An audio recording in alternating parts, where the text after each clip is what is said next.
Hey there, everybody. My name is Lexi, and thank you so much for joining me today. Today, I'm going to be chatting about how not everyone is going to like your shit, your stuff, your art, your work, really whatever industry you do. Not everybody's going to like it. And I have my friend here, super producer, Hugh Stephner in the house. So, if this is a conversation you'll be interested in staying tuned with, keep watching, keep listening.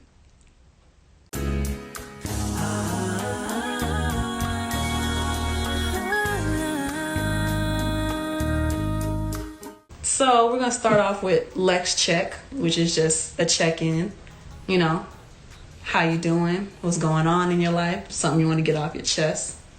Yeah, you want to take these shots before that? What you sipping on? What is it again? This is the honey? That's the honey, Tennessee Honey Jack Daniels. And this is 1800 coconut. All right.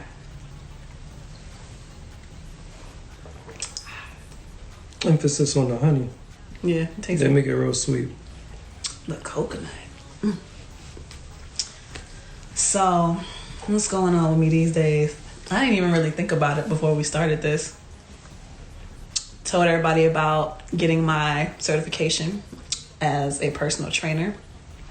And I'm working on doing the nutritionist certification next. Did you tell me that? Did I? Damn, I don't think I caught that. Congrats, though. No, thank you. I thought I did last time I came to your house. You know what? If you did, my mind is like scrambled eggs. It's just... Profil said fireworks. Yeah, man. I got some Hispanic people. They live in the neighborhood over there. And they party like every weekend. It's fireworks every single weekend. But sometimes it be sounding like not fireworks. That's probably a family I saw standing outside when I was pulling up. Oh, for real?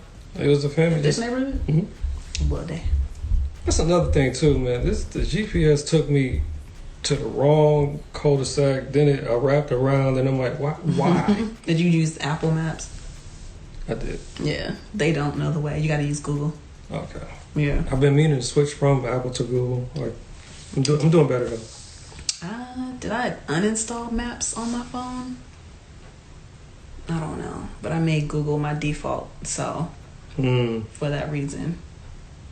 Yeah, I gotta retrain myself to get used to using Google Maps. Yeah, it is better too. Yeah, it's definitely better. But I was gonna go to Tampa this past weekend for Christmas to see family, and that's actually why we're recording today and not. I usually do these Thursday or Friday. At least that's my goal. I was supposed to be leaving out Friday to drive to see my family, and I went on Turo and everything to get the car, rent it. They give the host 8 hours to approve it. It was last minute. But, you know, I'm thinking everything is cool. He just needs to look at the message. It was a black host. So I'm like, all right, maybe he's just going to take a while and, you know, it'll be all good in the morning. But I woke up at 6 a.m. and said he approved somebody else. Like, my trip was canceled. Wow. So it's like, all right. And I don't want to drive my car down there because I just don't want to put the miles on it. Man, drive my car. I'll hold your car for a week. Oh, word? Yeah. For real? Mm-hmm. Really? Yeah. So if I needed it for New Year's weekend. You said how long? I will be gone Thursday. I'll come back on Sunday. So Thursday morning till Sunday night. Okay. We could talk about that. Of course, you might be saving me some money. I'm about to say, my car is definitely better on gas, too. Yeah? Slow. Slow? It is slow. I mean, I just need the distance, not really the speed. Okay, no, it'll definitely get you there. Yeah. Okay. We'll talk about that for real afterwards. See? Connections, man. Connections. So, yeah. I was sad about that because I wanted to see my family. I'm trying to do better with me personally as far as like when I think about people, call them or text them, or when I want to talk to people or connect with them more, making plans to go see people. That's something I've been struggling with a lot. So I had planned on seeing my family, and I promised my niece that I was going to be there for her Christmas break. either that or she was going to come up here to spend her Christmas break with me. But so that was messing with me a little bit. I didn't have any other plans for Christmas. I was not supposed to be in Atlanta. But it turned out to be a good Christmas. I invited people to have red beans and rice. But people were busy and had their own plans already. So it was a chill day. It was good. If y'all saw on my Instagram, I posted that I actually did get to go do body painting with Milk Tattoos. Shout out to Milk Tattoos. We did the candy cane skeleton, so that was a lot of fun. And yeah, I hadn't spent my Christmas like that before, so it was interesting to be able to spend it that way. How's that experience? You know, being painted? Yeah. It's good. If I had gotten like full body, because I only got from the torso, I only got my torso painted, so I could sit down for most of the time. When I've gotten full body done before, I had to stand up the entire time, and that's like at least a 2-hour process. Sheesh. Yeah. But when he did it yesterday, I was sitting down in a chair, and most of the stuff he could just do with both of us sitting down. Okay. Yeah. No, that's crazy. I always think about stuff like that because it's like the end result is like, okay, dope. Yeah. But the process of doing it, like, the process.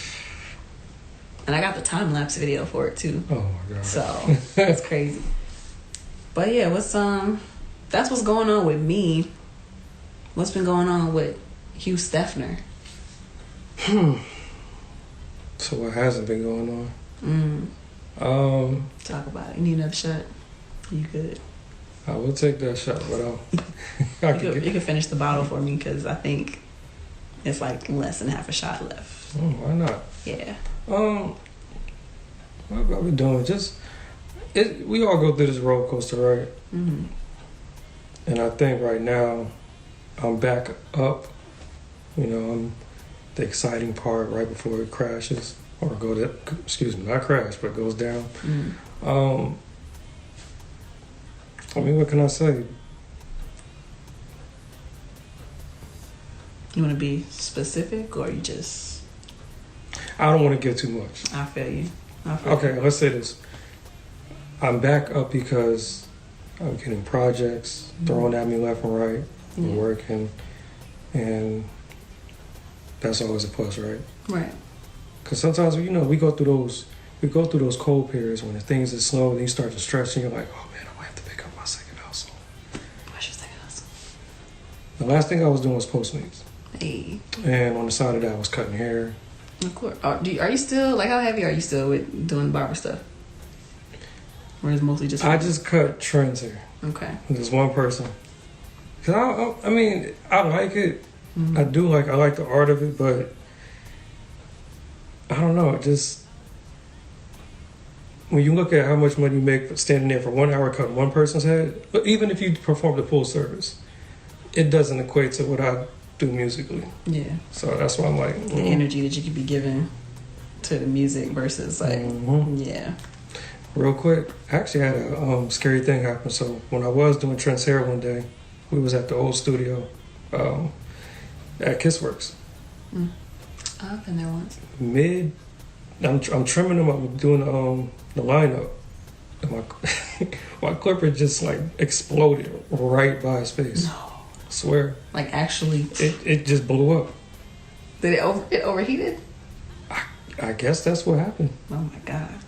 Which is weird because I've had it for years. And those are actually pretty durable clippers. So I don't know, but it scared me. Good thing he wasn't hurt. I was like, bro, you good? You good? I'm so sorry. Are you all right? Oh my God. He was like, what happened? I heard a pop. You heard a pop? I'd rather him have said that versus him being like, oh my God, my face is burning. Could have been sued, my boy. Right, and ain't nobody got time for that. But other than that, just... Wait, when was that? That was last year. Okay. Yeah, I got replacements. Yeah. We're not using those no more. Damn. I've never heard of clippers exploding. As many videos as I've seen and all the reviews that I watch, I've never heard anyone say that their clippers have exploded. Mm-hmm. If anything, maybe there's just shorten the wire to where it stops working or never an explosion. And your hand was okay? Yeah, my hand was fine. So it wasn't like a giant, big old explosion. It was just a little pop, a spark, and some smoke after. It was like pop. That's the smoke, y'all. Oh my God. That's crazy. It reminds me of like when people used to say you shouldn't sleep with the phone next to you on the charger because it could explode. Was it like newer iPhones that were doing that at one point? You remember? I don't know about iPhones. I know definitely Samsungs. Samsung. Look, no shots fired. I don't care what phone. I just need something to call. So I'm not team iPhone or team Samsung. I'm team communication. Make the call. Team communication. I like that. Hashtag team communication. Team communication. Team communication. Yeah, that's definitely scary. You want to hear something else that's scary? Like lion, tigers, and bears? Other than that, maybe scarier actually. So, you see that thing on my door there? Oh God, I don't like where this is going. I was cleaning my porch because I have this little home loving chart where I will tell myself, okay, on this day I'm going to do these certain things. Today, well, I'm catching up on my cleaning. I'm behind by like 3 or 4 days now. But one of the things is to clean the back porch. And I'm cleaning, I'm sweeping off all the leaves or whatever, getting rid of spider webs. And I look at the door, and you know that rubber part, there's like a barrier. Oh, in the inside of the door? Kind of. I know you're talking about. Mine has like on the outside of that door. Mm. But like I could see like where it maybe it looked chewed through or like manipulated. Mm. And right at the height of where the handle for the door is. So I'm like, was somebody trying to get in one day? I can't remember if this was before I moved in. Like, did it look like that before I moved in, That's what I'm thinking. So that's what I'm hoping anyway. But just in case, I put that thing back up there because I haven't been using that since I've been here. Now, does that come with the place? Or yes? Oh, that was mine. Okay. That thing on the door? Mm-hmm. Yeah, that was mine. You can never be too safe. There's some crazy stuff out here, man. Yeah. But now that and then the whole thing with my garage door has got me thinking that maybe I should go ahead and invest in getting like some Ring cameras. Hell yeah. Yeah. You were a woman here by yourself. Definitely. I got tools and things. Oh, of course. When you walk in my house, you see baseball bats. And I can't tell the people what hammers. I keep on me, Hammers. On the side of my bed is a dagger. So I'm not playing those games if anybody wants to try me, She also knows how to use the Chameleon wave and the Gallic gun. Just saying. I don't think people want them problems. So. Definitely. Yeah, that's what's going on with me. I'm going to get closer because get on closer. In frame enough. Yeah. I'm not goofy. Don't mind me. It's okay. I don't mind at all. So yeah, that's all that's been going on with me. Possibly considering joining another team. I guess you could say like for writing or engineering. What team are you with now? I'm with one team called. Oh my God. Box Bangers. Yes. But we haven't done stuff in a while. I'm like, yo, what's the name of that? What's the name of that group? I'm very childish right now. What? Box Bangers. Because you're nasty. I might be. I'm nasty. They nasty too, actually. Well, they would probably deny it, but that's usually what nasty people do. Yeah. Why? I don't. Fair enough. Why we gotta deny the nastiness? We all know we nasty. It depends, because if you confirm it with the wrong person, then they just like, What? They be like overly excited and just think just because you're nasty that's an automatic green light for them. They think just because you're nasty, they gonna get some. Right? It's like, I'm nasty, but I'm not sharing that with you. I don't want to be nasty with you. That's really true. So what's your catchphrase? Is it Miss Lexi, if you Nasty. You know what? I don't have a catchphrase. I have a nickname that everyone keeps calling me, Sexy Lexi. Sexy Lexi. Yeah. Especially when I come to the studio and I'll be like dressed up. That name has been in my head since you told me that name. I'm like, When did I tell you about that? this was a few months ago. Like, Yeah. it has a ring to it. Sexy Lexi. But you know what? So I got something that can kind of go on the side of that. I was trying to find ideas for a new tag, right? And I came up with Handsome Hef. Handsome Hef. Or Handsome Hefner. Handsome Hef. They call him Steph. That's what Sexy Lexi reminded me of. Hey, were you listening to my tag? The tag that I did? I wasn't at the time. But, I mean, all my beats, first thing you hear is, Steph C, baby. Steph C, baby. This is the voice behind my tag. If Damn, you've ever heard my Steph, you beats, killing 'em. hey, you know. Ooh, Steph C. You did send me I sent you a few options. So, okay. Yeah. I'm gonna go public with this. I mean, it's just jokes, but so when you sent me that over and I was playing them, I think I was around Trends, and he was giving me hell. What'd he say? He just kept making this dumbass face. He was like, so how you get them tags? What, you there? I'm like, bro, come on, man, leave me alone. Oh my gosh. I was not there. Not the. This was a favor of a friend. Yeah. You know, you good to me though. You are good to me. Thank you. I try. Don't You're one of the few humans I'm nice to. See, now when someone says that, you take that into consideration. There's some other godly stuff going on. Oh, I'm nice. See, the hat says it all. Y'all can't see, but I got a Santa hat on the corner of my TV, and it says nice. It was turned to naughty before Christmas.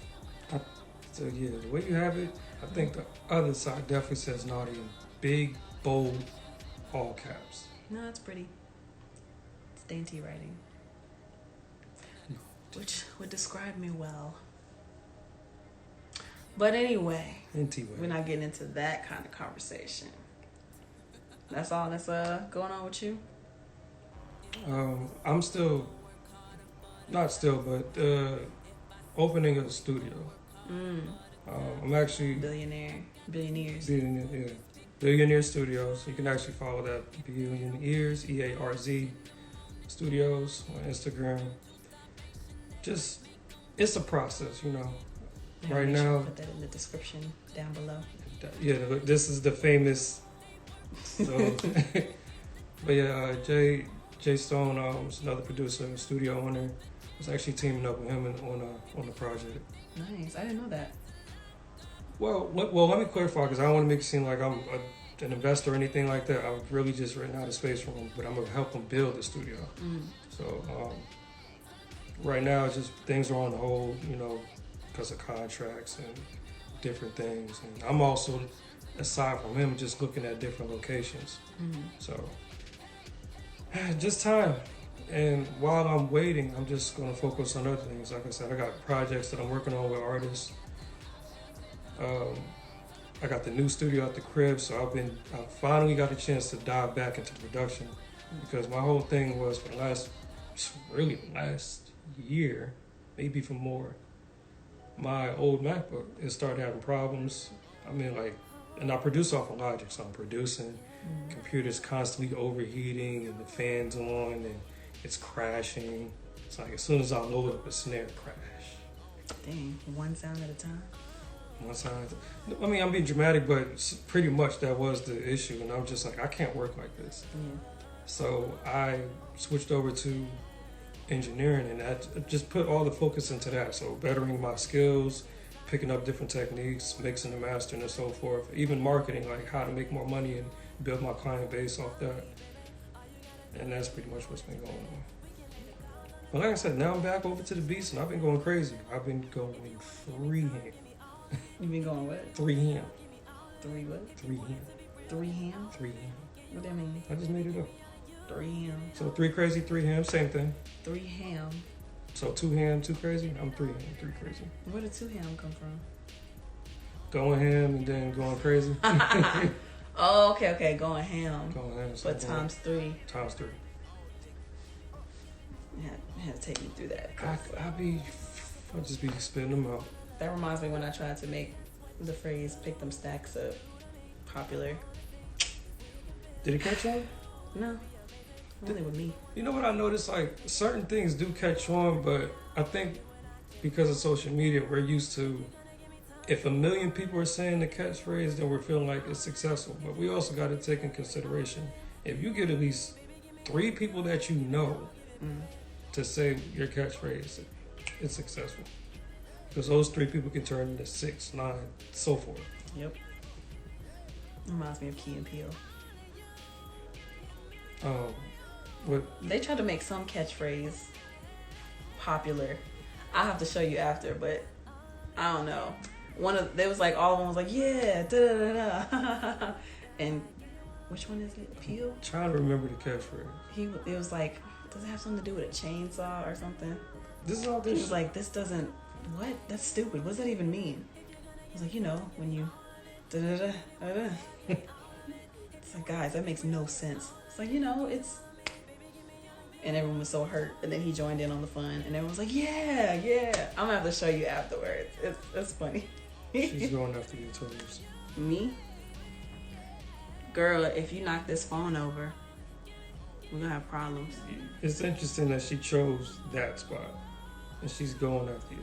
Oh, look how graceful she is. That's the blessing of cats. They're pretty accurate. She's the most dog-like cat I've ever known. Or maybe it's just the way I'm raising her. Could be. Look at those eyes. They're so wide. See, what cat does that? Anyway, y'all, that's it for the Lex Check. We're going to get into the topic of the conversation after these messages. Goddamn, raise your hand if you working hard. Goddamn, raise your hand if you know you say, yeah. She work, hey, she work, hey, she work, okay, yeah. She work, hey, she work, okay, hey, she's done. You can tell them that you say, you can tell them that you say. Ready for this, Steph C? I was ready, boss. Okay, so today's topic. I was on live earlier in the studio, and Steph C was commenting on the live. He wasn't at the studio with me, but he was commenting on the live because how did it come up that I told y'all about how one of the clients I had, she got upset because of the facial expressions? Oh, I was telling y'all I had to be careful with my face because it'll show everything. And I had one client, and then Black was like, that's when I put him in the corner to record so they don't look at me. So they don't look at me while I'm recording. Well, my comment to that is, it's not that, and I'm very rebellious. You don't have to change or switch up anything, but again, like the topic says, people have to understand not everyone's going to respond how you want them to, and that's just the reality of it. Mm-hmm. I get it, you're recording, you're in the moment, you're excited about the song, and so you're expecting your engineer to be excited, but it's like, and I just had this conversation with a new client, because his thing was, our first time we met, he came in the studio confident, and I respect confident, definitely be confident. Yeah. But he's like, but he gave me a card, and he says, yeah, bro, you gonna fuck with me, man, fuck with me. If you don't, then after you hear this, you gonna fuck with me. Fuck with me. So you gonna fuck with me if I put that on the shirt? You know what? Maybe you should. Maybe, you know what I'm saying? But so many people say that. But to get to the point, I was just straight up with him. I said, listen, G, I'm gonna check you out, cool. We'll see what's going on. But the reality of it is, at least for me, I might like trap today. Mm-hmm. I might not like it tomorrow. I might like pop tomorrow. So with me, it's a mood. It's a vibe. And even within a genre, an artist has to like really wow me, and I don't excite easily. Not to say I'm like some god producer or whatever the case. I just have my preference, just like anyone else. No, them shades are pretty intimidating though. I don't know what your eyes are doing. You got the poker face on right now. I got the googly eyes behind it. But yeah, so did you have like, have you ever been in a situation where maybe, because with me, my face can't hide anything. And most of the time I think I'm pretty like stoic. And I have what people would call like resting bitch face, right? So I really don't want this filter to be lost because I don't have any makeup on right now in real life. You look okay. No, okay. I'm spoiled by these Instagram filters. So since you want to go there, I'm going to say you were actually one of the few people who are blessed to look good without makeup. Really? Because I looked at you, I didn't think, oh, she has makeup on or not. Thank you. It look good. Thank you. Own that shit. Own that shit. You know what I'm saying? No bullshit. Free my nigga. He locked up right now. Oh my God. He might be coming out Friday or Saturday. We'll see. But yeah.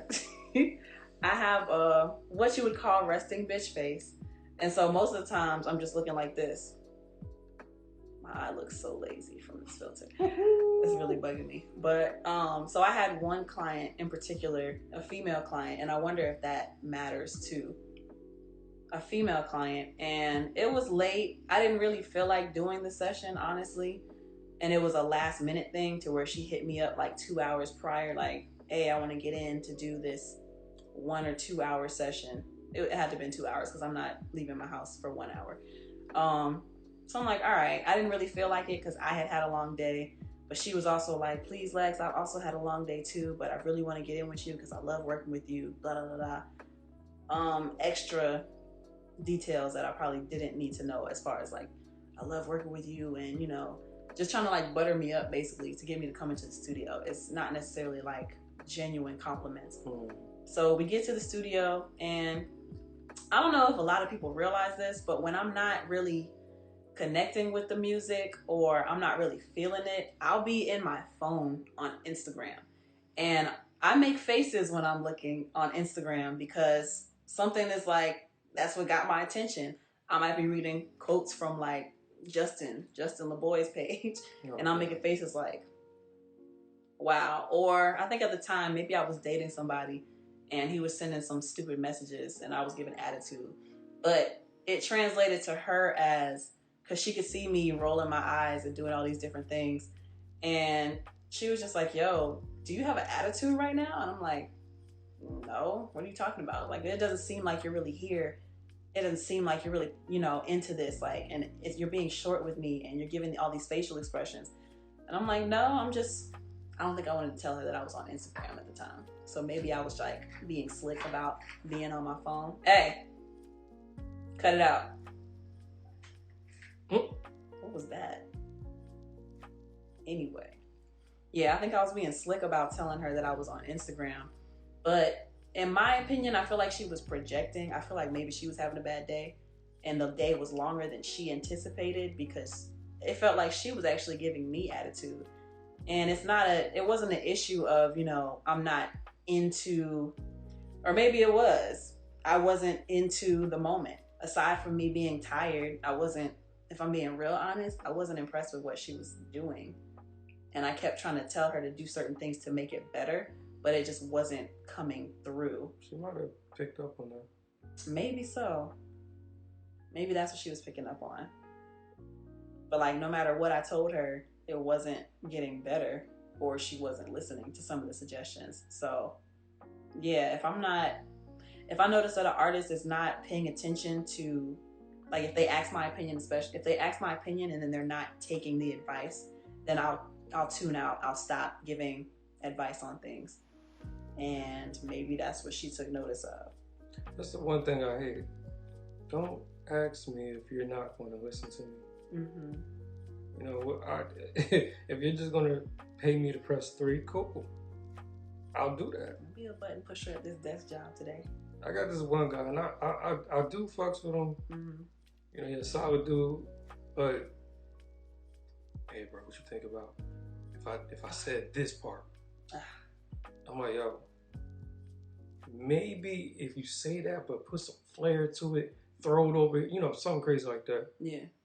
Swear to God, I hear you, but let me just try this. Let me just try it this way. I got it. Oh, so he already knew how he wanted to do it, but he asked you. He just wanted to hear what I was saying. I'm just like, dude, if you got in your mind what you want to do with your record, then do that. Don't. I hate it. And it grew to the point where I actually dreaded working with him. Mm-hmm. I like from rip. And again, he's a cool dude, but I got an attitude with you now because I already know what time you about to be on. And what blew me was one day we got a mutual friend who was also an artist, female artist, and the advice that I gave him for the one record, he heard me. He ain't felt me, but he heard me. Mm-hmm. He went to her, asked her opinion. She said the same thing I said. He came back to me. He's like, yo, I talked to such and such, and she said the same thing. So you was right. You think? Oh. Like I would like to think I know what I'm talking about, but so it's stuff like that, man. So it'll also be those artists who they ask you advice, they don't take your advice, but then after every take, how's that? How you think it sound? I'll be like, did you like it? Oh, I feel like I could do it better. Let's do it better then. Like, if you already rejected my advice, then why do you care about my validation? Right. Like, what at this point, what can I confirm for you? Because you're definitely going off self-validation at this point. Yeah. You already have an idea of how you want the song to turn out. So, it's always interesting to me. I appreciate, and I've talked about this before, I appreciate when artists genuinely can take like criticism and critique, and then they can actually like switch up something that they're doing in the delivery. So I'll have some artists who come in and it gets on my nerves when, so rappers, right? The newer rappers who, get that filter back on there, girl. The newer rappers who have been rapping for like 3 weeks to 3 months, right? They'll come in and they want to punch every bar, but they want me to punch from the exact same location every single time. That's draining to me. Wait, before you go further. So are you saying, let's just say 4 bars. Mm-hmm. If they got the 4 lines. So right? If they got the first 2 lines and they're ready for the second half, are you saying they want you to start back at bar 1? Bar 1 every single time. See, I got the opposite. I get a lot of the punching artists who are like, don't start me too far back. They want it like right when they come in. Mm-mm. So I'm more so speaking about like, they want me to restart the recording every single time. And for some reason, loop recording does not work for them either. You should go. I can't even rub my legs. Doing that cat shit. She's like, hey, did I say she wants to play. You gotta put them paws on the stuff. But like, what is this? Do y'all, Mixed by Black says, do y'all think artists don't think we know what we talking about because of lack of relevant credits? Ooh. Good one. That's a good question, Black. Black, so I definitely want to hear your opinion on that, but Lex, go first. In my experience, I don't think it's necessarily about, well, yeah, okay. I guess it does boil down to credits. Because I was going to say, I don't think it's about relevant credits because I've experienced where they won't listen to the suggestions I have until they've listened to my music. So being an artist and an artist who happens to engineer, they won't take my critique or my advice on things until after I play them my music and they hear the difference in delivery and performance of my music compared to what they just gave me on the track. And so they'll give me props on how my stuff sounds, and then future sessions, that's when I notice they'll start listening more. But of course it helps too. And then the other part of that is because I'm a woman, right? A lot of the guys that I get that come in, before we really start to get to know each other and be able to have that matching workflow where we can feed off of each other's energy, they don't trust that I know how to make them perform in certain ways to get a certain performance, or even changing certain words to make it sound like what I know they're trying to get to because I'm a girl. Yo, that one day you came to collab and you had the session when I was there. Mm-hmm. I got pissed off for you because dude was like, he saw me first and he was like, yo, you ready for the session? I was like, she's your engineer. And then he was like, okay, shorty, I hope you know what you're doing. Oh! I was like, nigga. I hate, It's old at this point. It's old. It's old. I was like, bro, At that, I'll just be like, I hope I know what I'm doing too. I sure hope I do. Otherwise, it's gonna be a terrible session. I'm gonna start adding that part on there. You should. I hope I know what I'm doing too. Otherwise, this session's not gonna go too well. That's what I'm gonna start telling people. They're gonna be so mad. I'm like, dog, y'all, people got it. But we're talking about relevancy, right? But we're on this side where we have to do our homework on people. Mm-hmm. So I think artists need to start doing the research on the engineer, like, even if you're just meeting for the first time. Because I'm not going to dive into how you're connected to the engineer, but just say if you get booked that engineer for that session, get their name and then try to do some homework, or even ask questions like, hey man, who you work the person with? you booked with, you can ask them, hey, how is this person, right. And they can tell you. There's ways to find out who your engineer is and how they are and so forth. Mm-hmm. But also, small example. Say if Black sent me a session, Black is a credible source. He's a great engineer. He's great at what he does. So if he's referring me, it's natural to just assume. I'll even go as far as say assume that he's putting you in a room with a very good engineer in his People place. who have your best interests at heart for getting a dope song. So like, if you already trust the studio that you're booking with or the person that you're booking through, then that means you trust their word, right? If they're gonna know other dope people, obviously. Why would someone tell you someone that's not dope? Because then that's gonna make you look at them crazy, like, oh, you refer me to this person and they don't know what they're doing. Exactly. But yeah, other than me being a woman, I have found that since, like, when people find out that I've worked with big name people like Columbus Short or Jazzy Faye or Black Round Records, right? Then they start to change their tune a little bit. But for me, mostly it's after I play them some of my music and they hear, I'm gonna flex. They hear how much better it is than theirs is. That's when they start paying attention. Lexi. Did you want to say yours before I read his comment? Oh wait. Well, actually, Black says, yes, I agree. You gotta see if we on the same frequency vibe-wise. Yeah. So... Well, my experience has been both sides, of course. I'll get the artists who, well, also I know my client base. Like I do prefer to work with women more, mm-hmm. and women are more interested in me, so that helps a lot. Hugh Stephner appeal. I mean, I do. Come on, try. My whole thing is, all jokes aside, I want to make people feel comfortable. Even guys like, hey, look, bro, what's good, bro? How are you? I'm Steph. Confidence and welcoming. I don't want you to be like, I'm the bougie engineer that just... With the shades on. Maybe I should start rocking shades for myself. No, you look cool, actually. You look really cool. That's what I was going for. Yeah.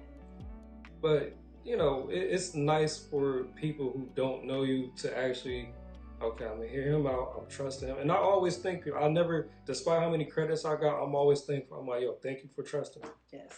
Now, you do got the other people who are a bit more established in the industry, and they're on some, you know who I am. And because I had about maybe 2 or 3 of those. And I think after the second one, or the third one rather, at that point, I'm just like, you know what? I'm not working with men anymore, especially mm-hmm. men that are like previously signed or so forth. I can't deal with ego. And it's frustrating for me because those emotions that I'm going through in that setting, it's like, okay, I took this session on a favor for, my mans. So I don't want to fuck it up. It's business. But I also understand people are crazy and, react different. So if I say how I really feel, it's not going to end good. So I have to bite my tongue and I have to just be like... Oh, you can keep going. I'm just reading. No, that's my thing. Oh. But it's not cool. It's not comfortable. My whole thing is I value respect more than who you work with, because that doesn't mean anything. I can name people that I have unreleased records with, whether we produced or engineered it. It means nothing. I mean, it means something just experience-wise and the clout. Pretty much. People really think that clout will make them seem more appealing. And I have this conversation with other people all the time as far as like, They be like, oh, Lexi, why aren't you signed yet? Because a lot of shit just doesn't impress me. If I don't like my energy around you, if I don't like how you treat me, if I don't like how you if I don't like seeing how you treat others, then I don't care if you're signed. I don't care if you have name brand. I don't care what you're driving, you know?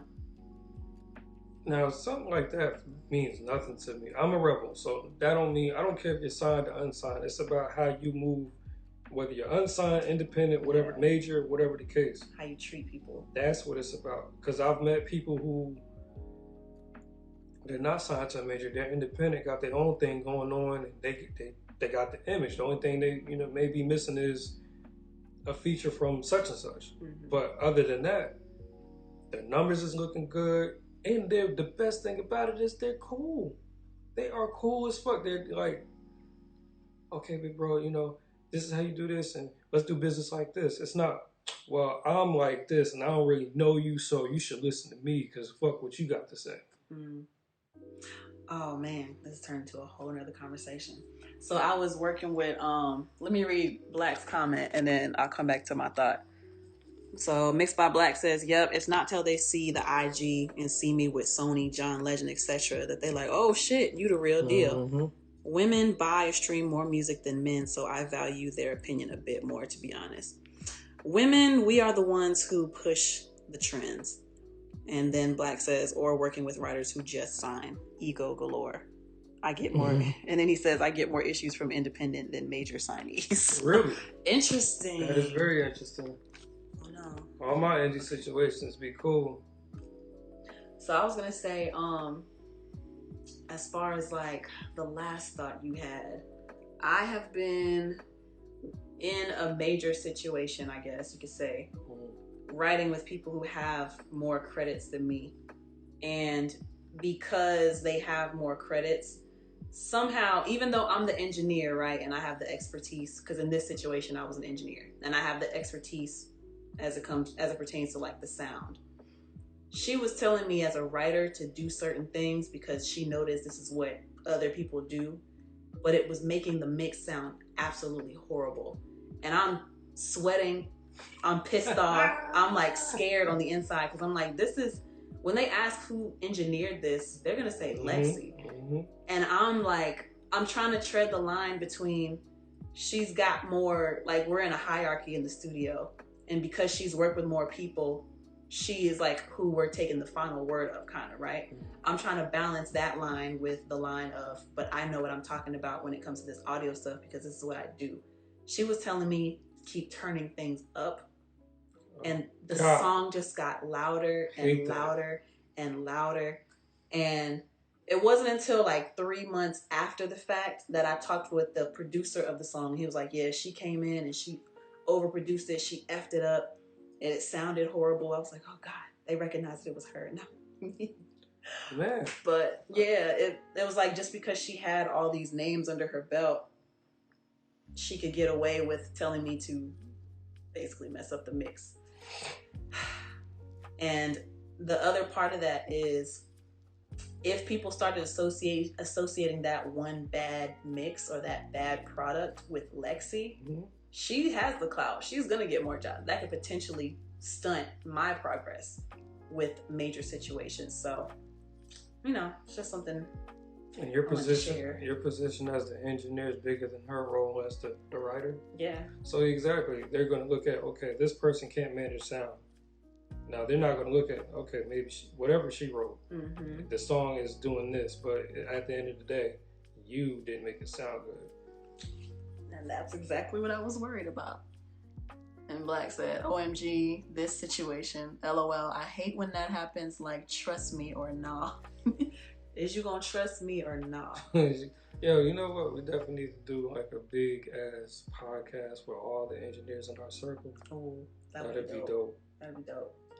I actually thought about inviting people to the studio for Christmas, because I knew somebody who was in the studio on Christmas. I went to the studio on Christmas actually to get some files, but that's beside the point. The files. And then and I had the candy cane paint on too. That would have been hilarious.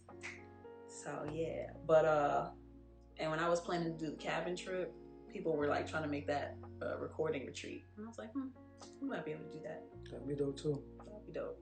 So I thought of that too, just doing like an annual thing with producers and even writers, just taking a trip somewhere for a week, just cranking out records without, It's pretty cheap too. If you get a good group of people together, and everybody put in a pool of money, and that could include a chef, right? And we could just buy groceries and cook at the kitchen that they got. But that's another thing for another time. Kitty cat, if you knock over this phone, her eyes are black. I'm teasing her. I took my hand away. But yeah, it's really interesting how differently people will treat you or how egos get in the way. And that was another situation. A girl who claimed she had just been signed up in New York, and she kept getting mad at me during the session because something not right about my plugins, something not right about my template. I gotta have my guy send over the template. But I think she was really projecting onto me because she wasn't performing the way she wanted to perform. I think I get a lot of rejections. Definitely. That's something else that we experience a lot. I had an artist that was, I don't know, you could tell she was just going through something, like the way she looked and her, very emotional. She came in there, she was like, we're going to work on a singing song today. A singing song? But yeah, exactly. You can pick up on terminology sometimes and tell where somebody's at with their experience. Yeah. But we're gonna do like a sing song today. My voice is a little raspy because I've been smoking. Enough excuses. Excuses. Stop. No. So this is how your voice is affected when you do this. Scratch that. You know how many people successful R&B singers smoke? Weed. Beyonce smokes weed. Backwards. I don't know about her, but a lot of they even use backwards and so forth. Stop using excuses. She came in there and she couldn't deliver it. She ended her session. And did she try to blame you? She did it. It was the slick comments, and she was trying not to, because I think, what was she saying? I think she said, even when we first started, she's like, okay, well, I'm gonna try you out because I don't know how you are. And I'm just like, okay, let's start going. And then when she ended the session, she's like, I'm gonna have to come back. I can't do this today. I can't do this today. I'm not saying you or anything, but maybe you have to still learn my sound because I'm not feeling it right now. I might show it to you in your head.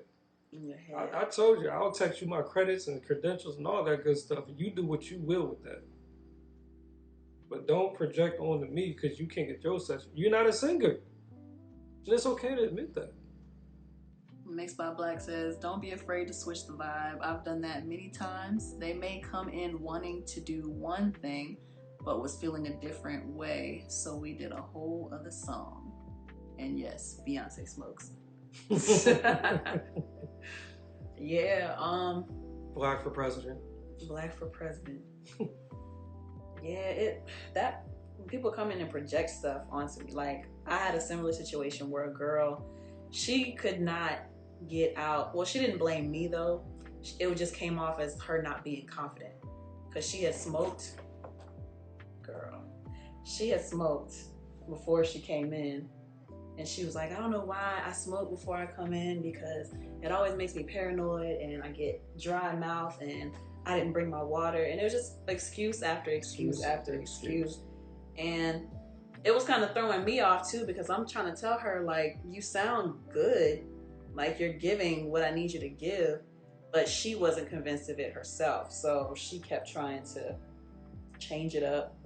But back to that one girl who had just got signed. She was like, oh, I don't know. My guy, I need to have him send my template because I'm just like, she had been doing, she was tired.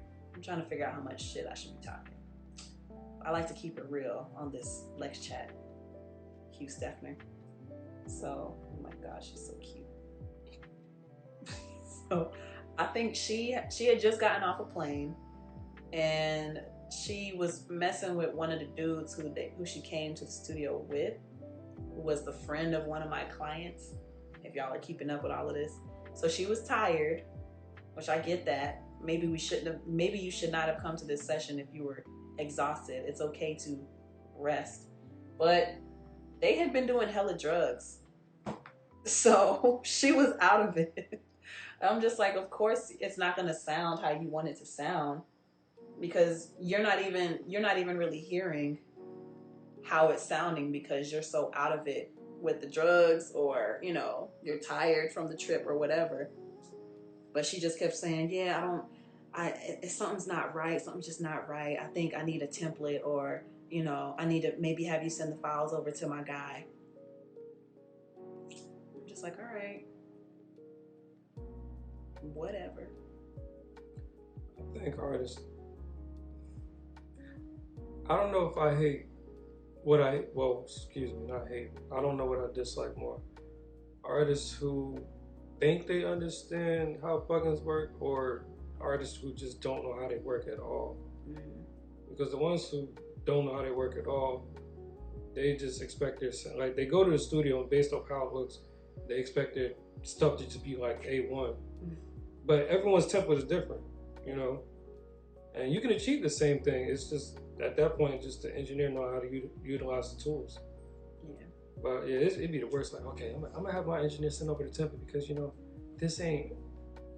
And I'm like, no, those be the same ones. It's you say all of that, but then they don't even have a hard drive to take their files with them. Right. You over here trying to puff your chest out. You not even fully prepared. If it was to that point where you like how this engineer has your template or whatever the case, you would have that on your hard drive. You would have made sure you had it, so that you don't even have to worry about coming to another session empty-handed, wondering, how's it gonna sound.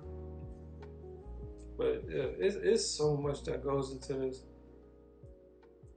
It's a lot. I will say, have we gotten off topic, or we did? But I mean, we could always change the title.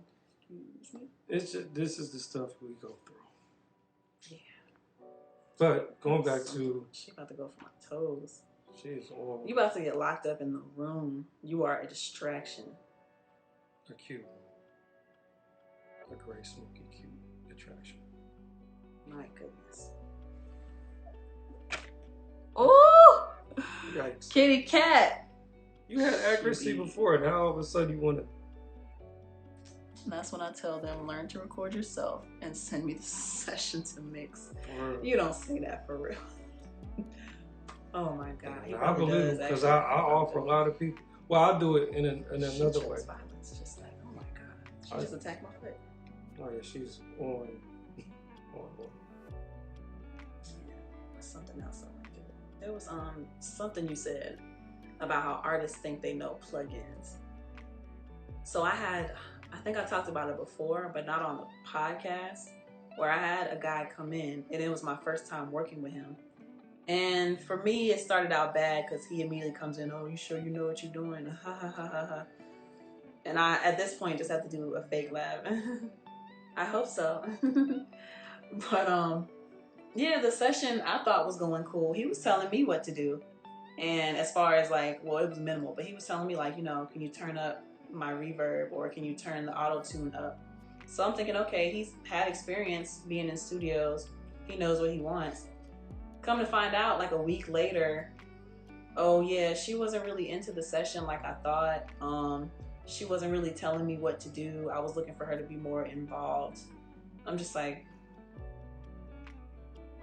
you didn't give me the impression, or you didn't say it out your mouth explicitly that you wanted my advice.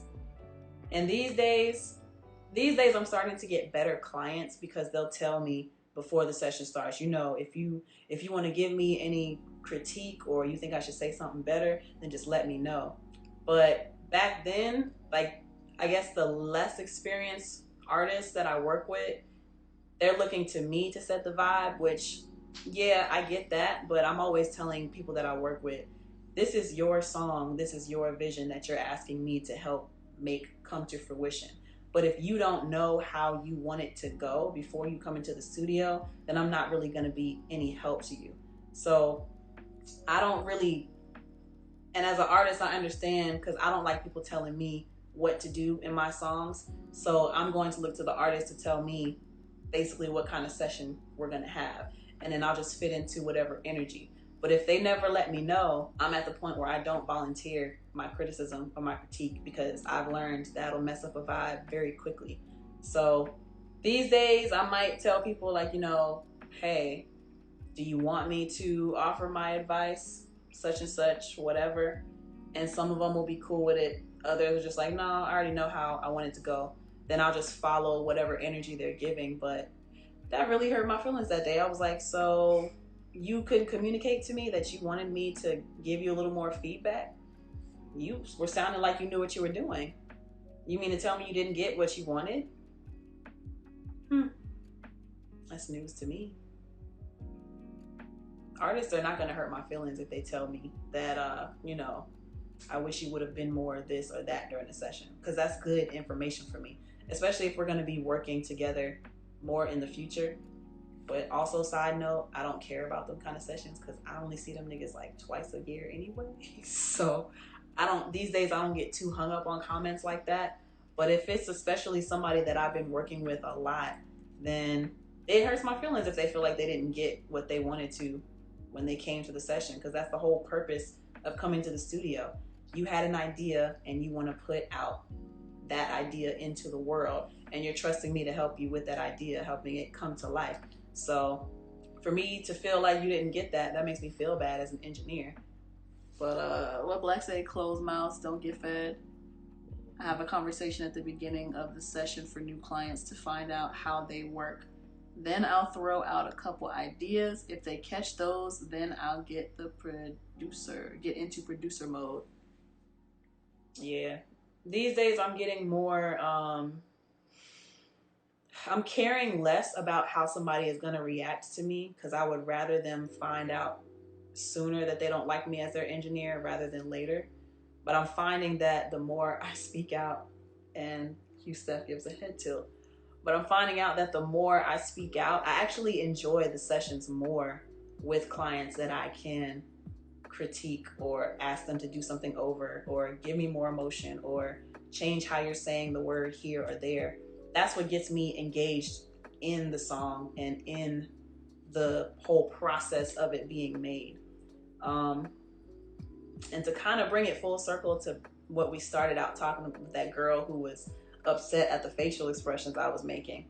I wasn't into her song, and I wasn't into what she was trying to do, and I was in my phone. I wasn't paying attention to what she was doing. I'll be very honest, because I was bored. And the advice that I was trying to give her, she wasn't taking it. And I think she was projecting onto me. She had a long day at work as well, so she was probably tired, had an attitude from that. But also, she wasn't doing what she wanted to do, and was, oh, you got an attitude? I don't. I'm just doing my job. But yeah. You gotta take it, as an artist, you have to take in consideration. Let's just say it's late. You're asking me to get out my bed to come to your session for you that may not give me no exciting shit. So what do you expect me to do other than to do my job? There's not going to be any excitement there. It's not, and that's that again with the topic. That's the reality of it. I had an artist, and here's another one. Artists who come from another city, who feel they're the biggest in their city, they come here with those same expectations. So I had this one dude. It's funny enough because he looked like Chief Keef. He had the dreads too. He had the dreads, dark skin, all that. The teeth. I ain't looking at this girl like that. You don't even believe in Jesus. Why you got a Jesus piece? I caught it. Oh shit. Never mind. What song does Chief Keef do? I've never. You can tell I'm a fan. Right. What he got the? Bang bang. Yeah. I'm trying to think of the name. I can't get my name together. Oh God. Sosa. I don't know that song.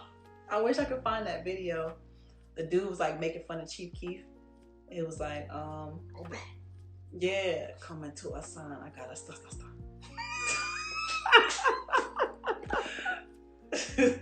Yo. Oh my God, what's the rest of that video? If I was a car, I had to stop. Yeah, you gotta find it. I gotta find it. I'll put it in this. But dude, came and he's Oh just, my God. again, I respect confidence. I'll never take it away from somebody. Yeah. Yeah, I'm the hottest where I'm from, man.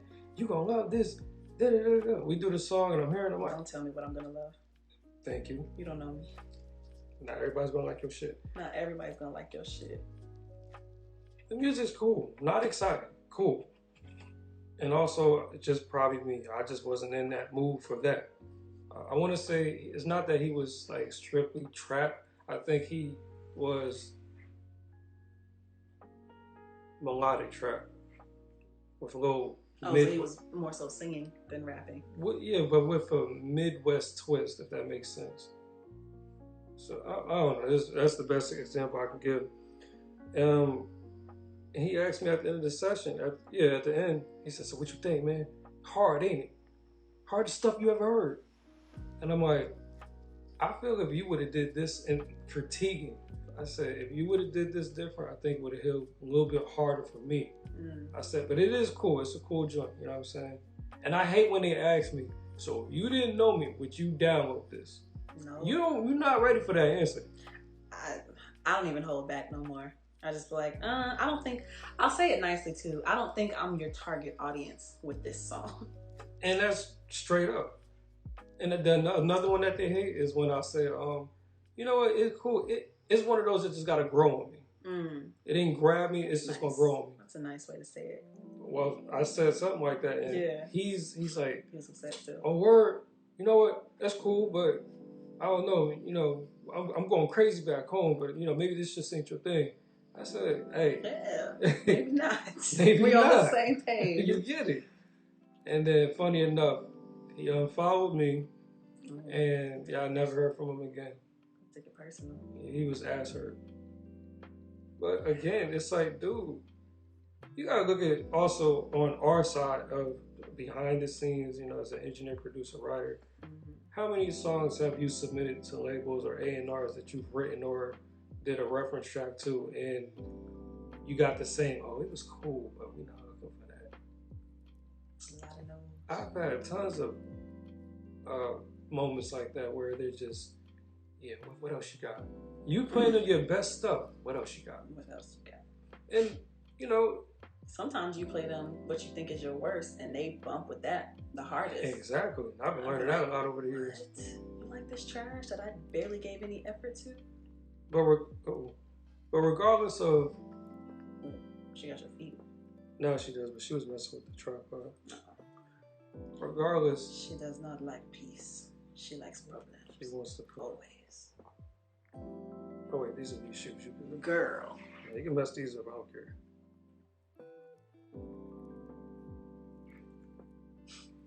Yeah, My she's goodness. in Playboy. She is so playful today. What was I doing? A&Rs, not gonna like it. The stuff that you don't even think is your best, that's what they be rocking with the most a lot of times. Regardless of the feedback you get, you have to understand this industry. Again, that's what I was gonna say. So, okay, if you're submitting music to someone that you need, like an A&R or whatever, you have to understand that believe it or not, they're going to be biased. They have a mood, they have a vibe, and an opinion. So you have to take that into consideration. But you don't submit something and they deny it, and you're just like, "Oh, they don't know what they're talking like crazy." Don't get an attitude about it. Figure out what's missing. Figure out what they want. I've seen it. So I got a homie that's an A&R, and 90% of the stuff I sent to him to send to other writers.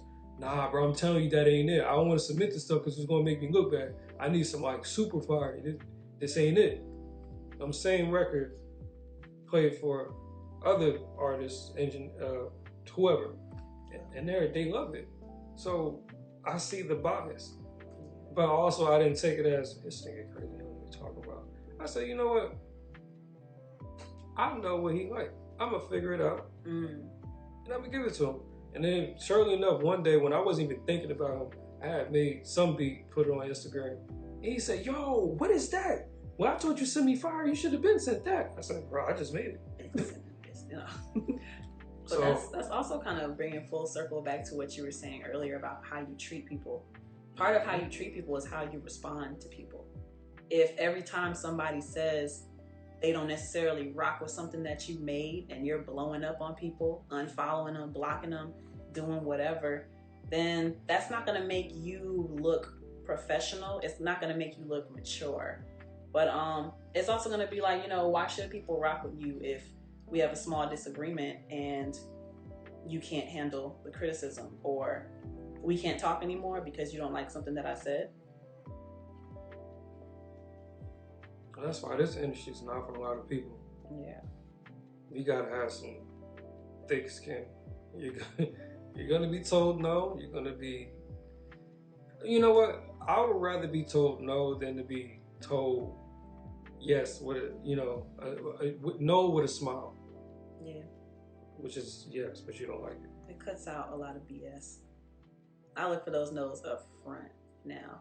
Tell me you don't like my shit. And I won't, because especially from what I did earlier this year, I won't try to appeal necessarily. So for me, it's gonna be different, right? Kind of. As an artist, but then as a producer, it's like two different sets of thinking that you kind of have to put yourself into. You have to compartmentalize. So me as a songwriter, Steph C or Hugh Stephner as a producer, right? Somebody says they don't like a certain vibe that we did or a certain song that we did. Once we get to know those people more, we can start pushing out more stuff that they expect or more stuff that they want. Me as an artist, I just know that that's not my audience. And those are not the people that are going to be into what I'm doing. So I'll go find somebody else.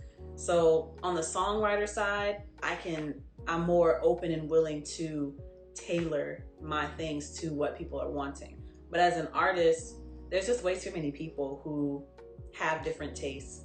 Not everyone's gonna like me, but I know there are gonna be hella people out there who will like my stuff.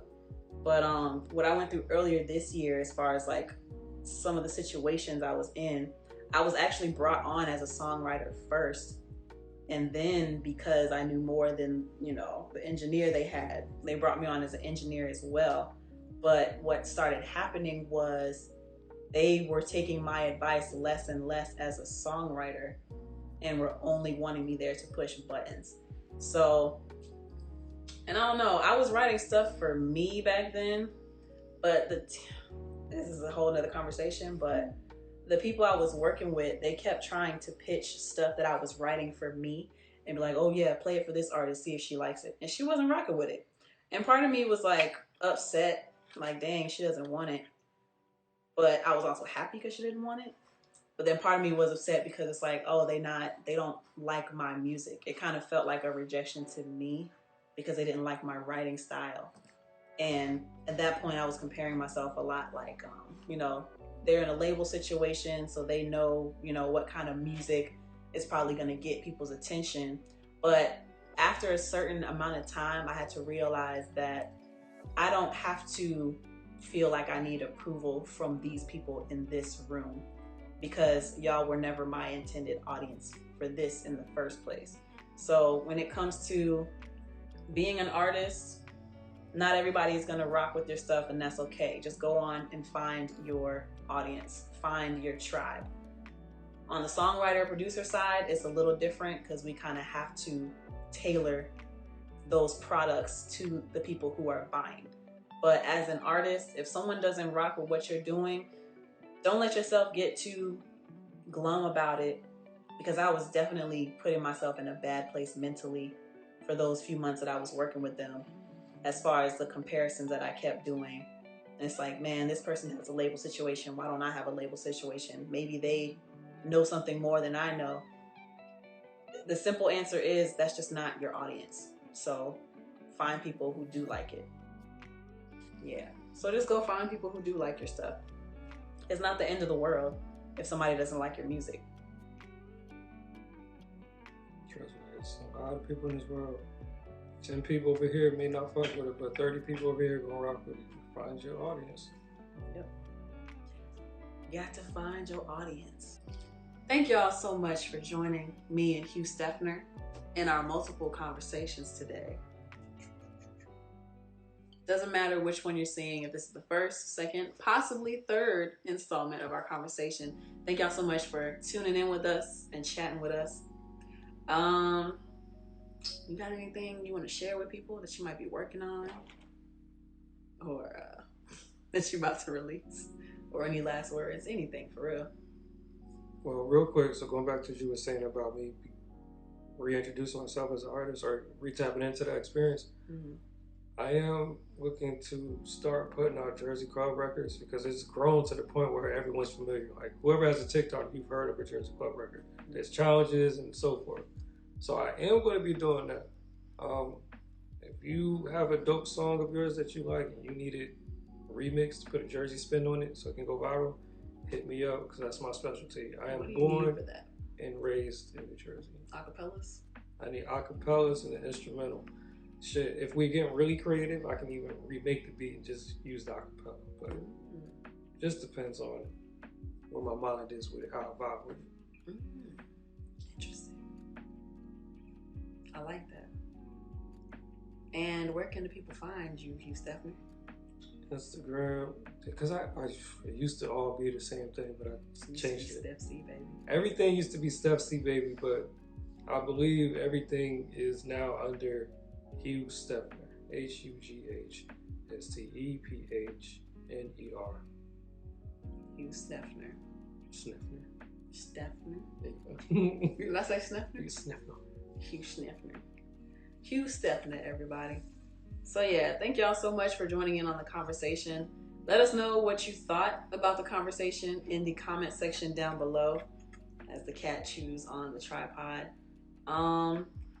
And yeah, what do you think about the different things we talked about? The relationship between artist and engineer, artists, how everybody's not gonna like your stuff, or even, you know, finding your tribe, finding your audience, and then trying to figure out why you do this music or why you're involved in the industry. Let us know what you think about any of those conversations in the comments down below. And if you would like to support me, see me do more of this creative content and have more time to do this kind of stuff, then please make sure you support me on Patreon at patreon.com/LexCATL. That's LEXCATL. It's LexCATL basically on everything around the world. For as low as $5 a month, you can get exclusive content that the general public has not seen, and you will get access to this content way before the general public. Whereas I might do this, like, you know, let's say today's a Monday, but I might not release it for another 2 weeks. If you're a patron, I don't know what that was. If you're a patron, you can see this as soon as I upload it, not when I make it public to the general public. So if that's something you're interested in, then make sure you go to patreon.com/LexCATL to support me for as low as $5 a month. But thank you all so much for joining us today. My name is Lexi. This is Hugh Stephner. Peace. Peace.